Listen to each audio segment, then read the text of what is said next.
Olá, pessoal, e bem-vindos a mais uma análise visual, onde a gente pega fontes do mundo real e transforma num roteiro claro de aprendizado. Hoje, nós temos em mãos um estudo de caso fascinante. A gente vai usar as lentes da filosofia clássica, mais especificamente a lógica, para investigar um confronto tenso e muito cotidiano sobre liberdade e o peso das palavras.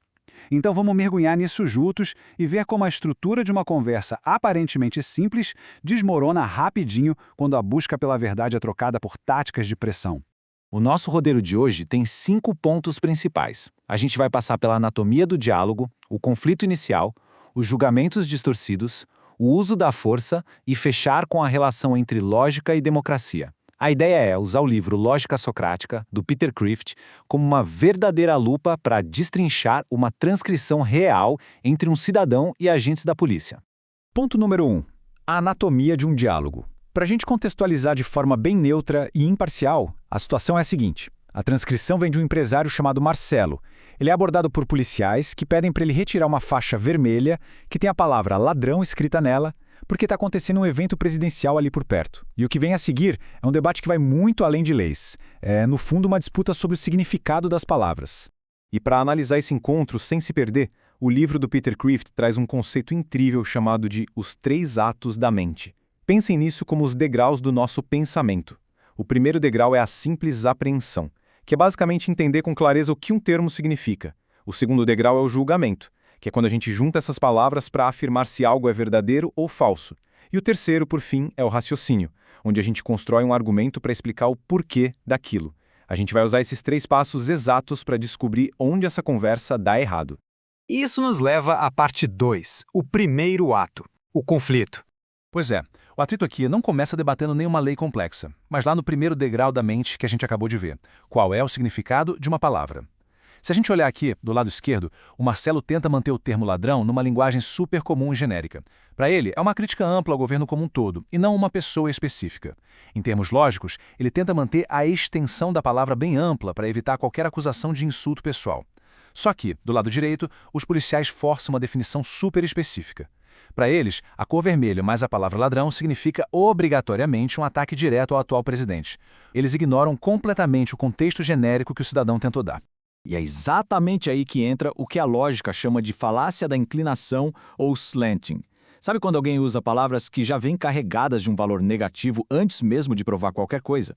É isso. Na transcrição, as autoridades já rotulam a faixa de xingamento ou ofensa logo de cara para justificar a retirada. Eles não provam de forma objetiva que a faixa fere a lei. Eles simplesmente inclinam a linguagem para tratar a coisa toda como um crime desde o primeiro segundo de conversa.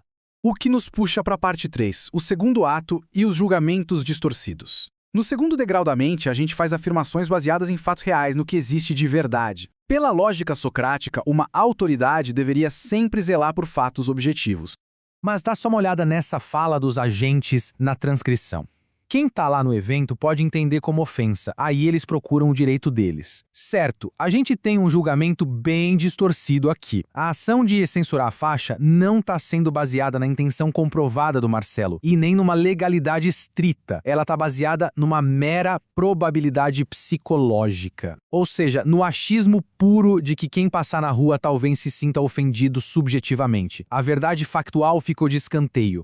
E aí o colapso total acontece no terceiro degrau da mente, o raciocínio, aquele que busca a causa, o famoso porquê. O Marcelo pergunta várias vezes o porquê de a opinião dele estar sendo cortada. A resposta dos agentes?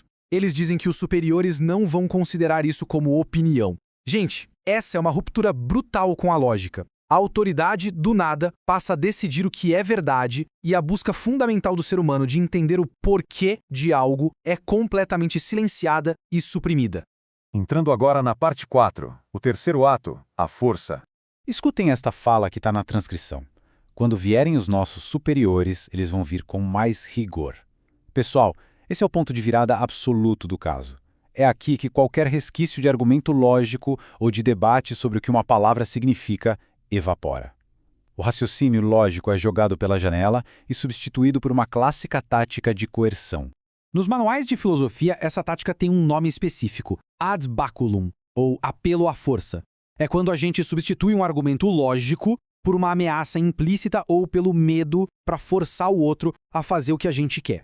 Segundo o livro do Crift, o poder da lógica deveria ser usado para conquistar a verdade, mas aqui a gente vê o poder sendo usado só para coagir a vontade do cidadão através do medo. E o pior é que o apelo à força raramente vem sozinho.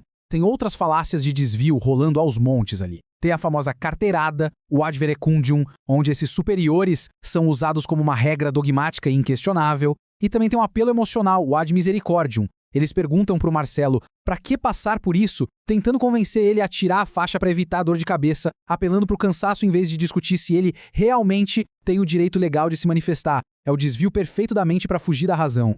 E, finalmente, vamos para a parte 5, lógica e democracia.